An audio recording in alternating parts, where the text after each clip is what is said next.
This is an AI chatbot called ChatGPT, and this is no ordinary chatbot.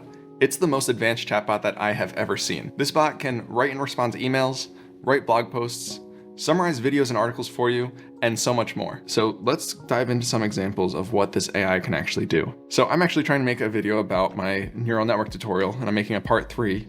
So let's ask it some things about neural networks. Can you make a neural network from scratch in C#? Okay, so now it's giving us this long response. And if you want to go through and read this, you could actually see, okay, well, it actually it's starting to give me code. I wasn't actually expecting this from this prompt. I know that you can make code, but I wasn't expecting it from this one. And this is probably working code. That's the crazy thing. Here's an example of what a simple neuron class in C# might look like. So it only made one neuron, but it has weights, biases. It randomizes the values of the weights and the biases, which is very similar to how I do it. Actually, almost exactly the same. It gets the sum of the weights times the inputs and gets the sum of that, and then also adds the bias at the end and returns the weighted sum. Okay. And then it gets the output and puts it through a sigmoid function. Yeah, I believe this is sigmoid. So it's even doing the activation function. And let's see if it knows that information. What activation function did you use there? Yep, the sigmoid function. So you could ask it about the code. It understands the context of things. And it also understands previous conversations that you've had, which is what makes it different than other chatbots. Like I didn't have to ask it a new question. I asked it something about something it already said. And you can go back many topics behind and it will remember your conversations in this thread at least. If you want it to forget the information and you want to have a fresh start, you can click reset thread up here and it will forget the stuff that you talked about and you basically have a fresh bot that you could start training to do things that you want it to do. This has some scary implications in the world. It's about to change literally everything, I think. I really do.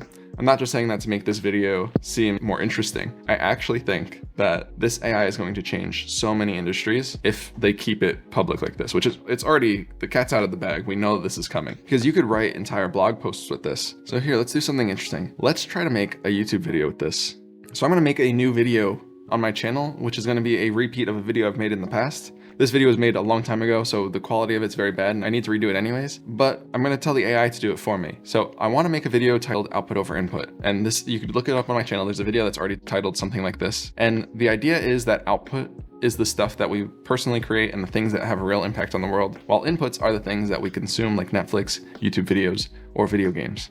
The goal is to have more output and less input. Can you write a YouTube video script for this? So I gave the AI this prompt and it gave me a YouTube video script that I was kind of shocked to see because this is an idea that isn't really out there. I kind of came up with this output over input idea myself, but it was able to internalize that concept and use it over and over again in the script. But let's skip down here. And after I asked it to make the script, I also asked it to give me some video title recommendations for the script that it just wrote. So I made it write the script and then also give me title recommendations. And if you don't know about YouTube that much, titles and thumbnails are literally the most important part of the video. Even if the video is amazing, if the title and thumbnail are bad, nobody's gonna click on it and watch it. So the fact that this can make that step easier and actually have pretty good results is insane because this is what it gave me. The power of output, how to create more and consume less.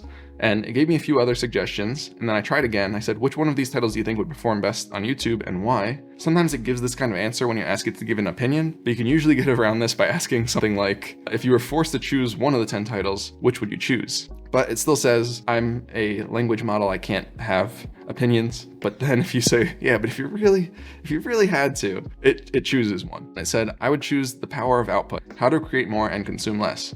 I think this title accurately conveys the main idea of the video and is attention grabbing enough to potentially attract viewers. And I agree, it's insane that it knows the context of what a good YouTube title is, how to make one, and then how to justify its decision, even though it's not supposed to be making this decision in the first place. And honestly, that is one of the best titles that it recommended. So if you want to watch this video, I actually recorded the entire script that it made and you can watch it up here. If you guys watch that video and leave a comment on it or leave a comment on this video, I'm going to be responding to every single comment with a response that ChatGPT makes. So get creative with those comments and let's see what you get a response with because I don't know what's going to happen.